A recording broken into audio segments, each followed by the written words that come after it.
लेकिन किन पूर्व मंत्रियों को फोन नहीं गया है अब तक, वो नाम हम आपको दिखाने जा रहे हैं। सिद्धार्थ नाथ सिंह का इसमें नाम शामिल है, मोहसिन रजा का भी नाम इसमें शामिल है, महेंद्र सिंह, नीलकंठ तिवारी, ऐसे कई और भी नाम हैं जिनके पास फोन अब तक नहीं गया है। और अब तक नहीं जाने का मतलब है कि अब नहीं जाएगा, ये भी कहा जा रहा है।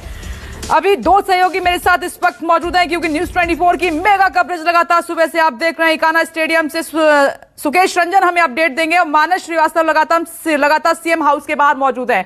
तो मानस, एक बार फिर से मैं आपके पास आ रही हूं। मानस, 50 ऐसे नाम बताए जा रहे हैं जो मंत्री पद की शपथ लेंगे, तो क्या वो लिस्ट पूरी हो गई है? क्या उन सभी को कॉल जा चुका है? क्योंकि 25 नामों की लिस्ट तो मेरे पास है अभी।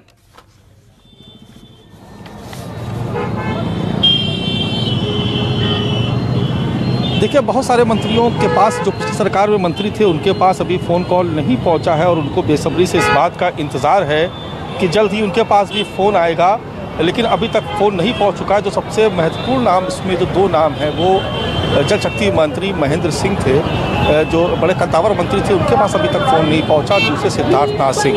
तीसरा नाम जो बहुत चर्चा में रहा, वो नाम है मोहसिन रजा का। उनकी जगह दानिश आज़ाद को फ़ोन पहुंचा है। वो मुख्यमंत्री आवास पर मुलाकात करने आए थे। दानिश आज़ाद जो अल्पसंख्यक मोर्चे के प्रदेश महामंत्री थे और अखिल भारतीय विद्यार्थी परिषद के पुराने सदस्य रहे, हमेशा बीजेपी की नीतियों को लेकर के अल्पसंख्यकों के बीच में काम करते रहे, उनको फ़ोन कॉल पहुंचा है। बात करने की कोशिश की थी हमने, मोहसिन रजा से बात करने का प्रयास किया था, लेकिन उनसे बात नहीं हो सकी। देखिए, एक बात मैं आपको और बता दूं कि डिप्टी सीएम दो ही होंगे, ये तय है, केशव प्रसाद मौर्य का तय है, लेकिन तीसरे नाम, जो दूसरा नाम इसको लेकर के बड़ी ही गहमा गहमी है। ब्रजेश पाठक और डॉक्टर दिनेश शर्मा दोनों ही रेस में है।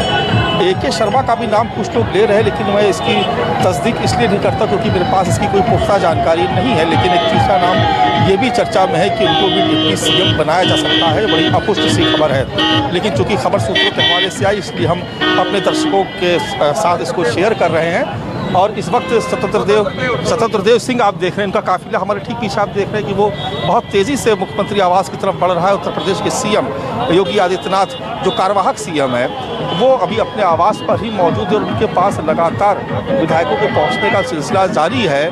बहुत सारे विधायक और बहुत सारे एमएलसी। देखिए, बहुत ज़रूरी नहीं है कि जो विधायक हैं उनको ही मंत्रिमंडल में शामिल किया जाए, या ज़रूरी नहीं किसी सदन के सदस्य तो ही उनको शामिल किया जाए। जैसा कि पिछली बार भी हमने देखा था कि बहुत सारे लोगों को मंत्री बनाने के बाद उनको विधान परिषद की सदस्यता दिलाई गई थी। तो स्वतंत्र देव सिंह का हम लोग इंतजार कर रहे थे कि वो अभी तक क्यों नहीं पहुंचे हैं, लेकिन अभी भी तस्वीरों में हमने देखा, हमारे ठीक सामने से वो गुजर के गए बहुत तेज़ी से। दो गाड़ियों का काफिला था, हम लोग सीधे देख रहे हैं। आप थोड़ा सा दूर कैमरे में मैं कोशिश करूँगा कि पैन करके जूम करके दिखाने की कोशिश करूँ, लेकिन बहुत आगे उनका काफिला निकल चुका है। सीधे मुख्यमंत्री आवास पर मुझे रुकता हुआ दिखाई दे रहा था। स्वतंत्र देव सिंह पहुँचे हैं। देखिए, कुछ और विधायकों के भी पहुँचने का सिलसिला जारी है, इसलिए अभी कुछ नामों को लेकर के सस्पेंस बरकरार है। और जैसा कि लगातार हम लोग इस बात का जिक्र भी कर रहे थे सुबह से कि बहुत ज़रूरी नहीं है कि जो नाम हवा में तैर रहे हों उन नामों पर ही मुहर लग जाए, लेकिन इतना ज़रूर है, कुछ ऐसे नए चेहरे ज़रूर सामने आ रहे हैं जिनके बारे में लोग नहीं जानते हैं, जिनके बारे में नहीं सुना गया है। नीलकंठ तिवारी, उनको जो प्रधानमंत्री नरेंद्र मोदी का जो मेगा रोड शो हुआ था उसके बाद वो जीत पाए थे, उम्मीद की जा रही थी उनके पास फ़ोन पहुंचेगा, लेकिन उनके पास भी फ़ोन नहीं पहुंचा। तो बहुत सारे लोग अभी भी इंतज़ार कर रहे हैं, इसीलिए हम भी सुबह से मुख्यमंत्री आवास पर डटे हुए हैं और ये देखने की कोशिश कर रहे हैं कि कौन कौन से विधायक पहुँचे हैं जिनको निमंत्रण आया है। श्रीकांत शर्मा एक बड़ा महत्वपूर्ण नाम है। उत्तर प्रदेश की सरकार में पिछली बार वो सरकार के प्रवक्ता भी थे, ऊर्जा मंत्री भी थे।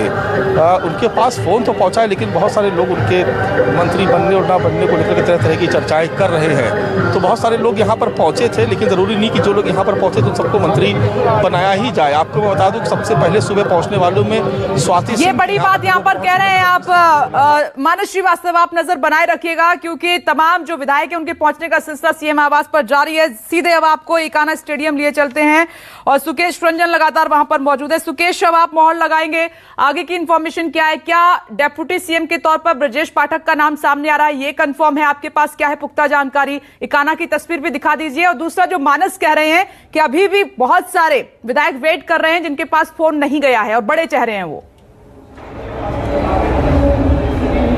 विपनेश, मैं आपका पूरा सवाल नहीं सुन पाया। जितना मैं सुन पाया, समझ पाया, उसके आधार पर कह सकता हूं, जिनके पास अभी तक फ़ोन नहीं गया है, इसका मतलब वो मंत्रिमंडल की सूची में नहीं है। अब उनको फ़ोन नहीं जाने वाला है, कुछ समय बचा है, जबकि सारे वीआईपी यहाँ पे होंगे। आपको मैंने बताया कि बहुत भव्य स्तर पे तैयारी की गई है। ऐसा करीब 5 दशक के बाद हो रहा है कि कोई इनकम्बेंट सीएम 5 साल रूल करने के बाद दोबारा 5 साल के लिए शपथ लेने जा रहा है। वो इसको बहुत बड़ा बनाने की तैयारी है, और इसलिए अब समय बहुत कम बचा है। थोड़ी देर में तमाम जो वीवीआईपीज़ हैं वो यहाँ पहुँचने शुरू हो जाएंगे। तो जिनके पास फ़ोन न गया है, अब वो समझ लें कि वो मंत्री नहीं बनने वाले हैं। बहुत सारे लोगों को फ़ोन गया है, सबका नाम बताया। अभी थोड़ी देर पहले मैंने आपको कुछ ऐसे नाम बताए थे जिनकी तरफ लोगों का ध्यान आकृष्ट नहीं हुआ है। अधिकतर जो लोग मंत्री होते हैं, लोगों का ध्यान उनकी तरफ जाता है। जैसे अभी श्रीकांत शर्मा मंत्री पद की लिस्ट में नहीं है, मंत्रिमंडल की लिस्ट में नहीं है, उनका नाम सामने आ रहा है। सिद्धार्थनाथ सिंह एक इम्पॉर्टेंट मंत्री थे, वो भी नहीं है।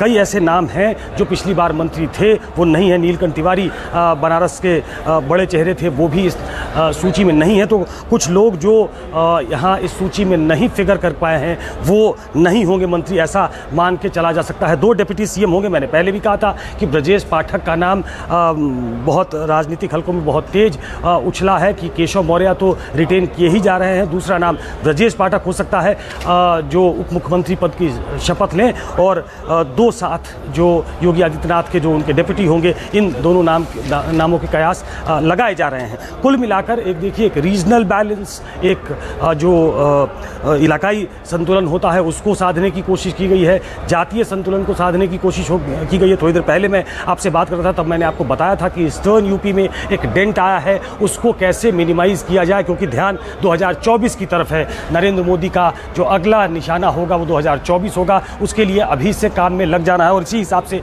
मंत्रिमंडल का गठन होगा। और वेस्टर्न यूपी ने चूंकि अच्छा परफॉर्म करके दिया है, इसलिए उसको भी एक रिप्रेजेंटेशन ऐसा मिले कि उन्हें लगे कि हमें किए क्या रिवार्ड दिया गया है, हमको रिवार्ड किया गया है। तो ऐसी सूची बनाई गई है। कुछ मैंने आपको कहा कि कुछ प्रोफेशनल लोग होंगे जो स्पेसिफिक टास्क के तहत लाए जाएंगे, उनके नाम भी इसमें शामिल हैं। तो कुल मिलाकर एक ऐसा संतुलन बनाने की कोशिश मंत्रिमंडल में है। कोई भी मंत्रिमंडल बनता है तो इन चीज़ों का ध्यान रखा जाता है कि जहां हमारे वोटर्स हैं, जहां हमारे वोट हैं, जिनको लुभाने की कोशिश करनी है। देखिए, मायावती इस इलेक्शन में बहुत अच्छा नहीं कर पाई है। उनका जो कोर वोट बैंक है, जाटव वोट बैंक, उसमें भी सेंध लगा है। बेबी रानी मौर्य का नाम है। बेबी रानी मौर्य आगरा से आती है, वो जाटव हैं, गवर्नर थी। उनको गवर्नर पद से रिज़ाइन करा के इस फ्रेम में उतारा गया था। उनको मंत्रिमंडल में जगह देकर उनको बड़ा बनाने की कोशिश की जा रही है, क्योंकि जो कोर वोट है बीएसपी का, उसमें एक सेंध लगाई जा सके। तो कुल मिलाकर बीजेपी की कोशिश ये है कि इस बार एक ऐसा मंत्रिमंडल बने जिसमें ऐसा लगे कि पार्टी की चली है, किसी व्यक्ति की नहीं चली है। पार्टी ने जिसको मौका देना चाहा वो उस मंत्रिमंडल में है। कुछ देर के बाद इस बात की विवेचना होगी कि क्या ये योगी आदित्यनाथ की छाप है इस मंत्रिमंडल पे, या अमित शाह की छाप है, संगठन की छाप है, या बैलेंस बनाने की कोशिश की गई है। इस बात का विश्लेषण थोड़ी देर में होगा जब सब लोग शपथ के लिए यहाँ पहुंच जाएंगे। और शपथ रंजन, मानस श्रीवास्तव, आप नजर बनाए रखिएगा इस महाशपथ पर। न्यूज़ 24 की महा कवरेज लगातार जारी है। एक छोटा सा ब्रेक, फौरन हाजिर होंगे। नमस्कार, मैं हूं मानक गुप्ता। अगर आपको हमारा ये वीडियो पसंद आया हो तो इसे लाइक और शेयर जरूर करें, और हां, हमें सब्सक्राइब और फॉलो करना ना भूलें ताकि आप देश और दुनिया की कोई खबर मिस ना करें। तो जुड़े रहिए हमारे साथ और देखते रहिए न्यूज़ 24।